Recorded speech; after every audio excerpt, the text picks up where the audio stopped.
I think there's that feeling on the left that if Gaza had the money and the wherewithal, they'd all be sort of like the West. But there's 50 countries around it that are Muslim and don't allow gay rights, don't allow women to be treated as equals. Yes, we shouldn't. Yeah, I don't like to prioritize, as it were, liberal rights over everything.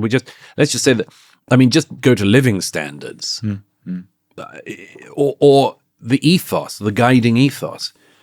Salman Rushdie, who has been a lifelong supporter of the Palestinian cause, recently said in an interview that he said you can't come out with any other conclusion than that if there was another state given to the Palestinians, that it would just at best be another Iranian revolutionary government front state in the Middle East. It's the same in Judea and Samaria in the West Bank. It's a less violent group, Fatah. They have the same aims. They want to annihilate all of Israel, but they have the same aims as Hamas, but a different clock, you might say. They use the money that comes in to enrich themselves and to reward terrorists and to pay terrorists.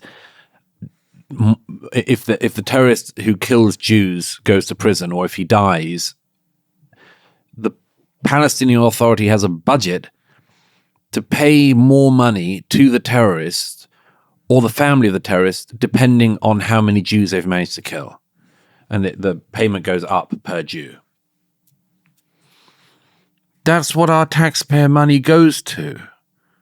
And so all these idiots who think you just pour money in, all you're doing is pouring money into luxury apartments in Qatar, into the rewarding of terrorism and the indoctrination of the next generation into an utterly, utterly self-destructive belief, which is the belief that they can kill their neighbors instead of living with them. And that's true evil, as, what was it, Gita Sereni. Gita Sereni, yeah, great woman. Yeah, I thought that was a really interesting part of your book, actually, the comparison of Arendt and Sereni. I wish that Gita Sereni was better known these days. She was one of my great, great heroes when I was starting out as a writer, and wrote one of the great books on evil, or several of them, actually. Into That Darkness is the one that I referred to there, which is unbelievable book. Let me ask you, it was going to sound maybe flippant, but I think it's important. You have a great speaking voice, and that's important to be able to convey a message. Does that come to you naturally? What, as a 15-year-old, did you speak that? Everybody who listens to you, I'm interviewing Douglas Murray, look at it, they go, gosh, he's got a wonderful voice. Where does that come from? Somewhere between my larynx and... Well, there must be an awareness of it. You're aware of the voice you have. I'm not especially. I really spend very, very little time thinking about myself. I mean, I don't think about what people think about me or what my voice. Now you've made me incredibly self-conscious about my voice. Well, you shouldn't be. And we're conveying the message. I look at people like that. I look at Jordan Peterson. He's got an interesting voice and a great way of speaking. Obama, he's a very talented communicator, Jordan. Yeah, Obama as well. Brilliant communicator. Obama is a superb orator. One of the things that they and you sometimes do is you leave these gaps. And I think it's having the confidence to do that, because I fill everything. It's maybe almost like a Woody Allen anxiety of just, whereas you guys, you stop and you think, and people just, and the weight of the moment is conveyed. I don't think I do that consciously. I almost left a pause before that. I don't think I do that consciously. I think that maybe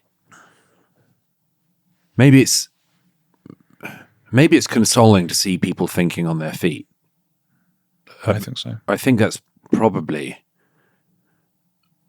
I know there are lots of false means of communication, but one of the ones that it strikes me as pretty false is you can tell when someone is over practiced about something.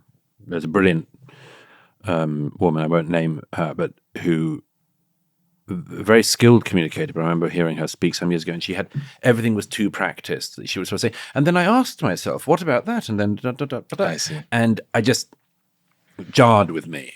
So one of the worst things you can as an interviewer as well as interviewee on occasion, I realize one of the worst things somebody can say is, well, I always answer that question this way, because it immediately communicates you're always asked the same damn things, and it's slightly boring. Yes. But I love hearing. That's a wonderful question. I hadn't considered that before, Andrew. yeah, of course. You haven't said that yet, though. Well, I wasn't going to. But you've got a nice speaking voice. Well, thank you. That's why we do what we do. Well, no, it's not, but it's a superficial aspect of it. But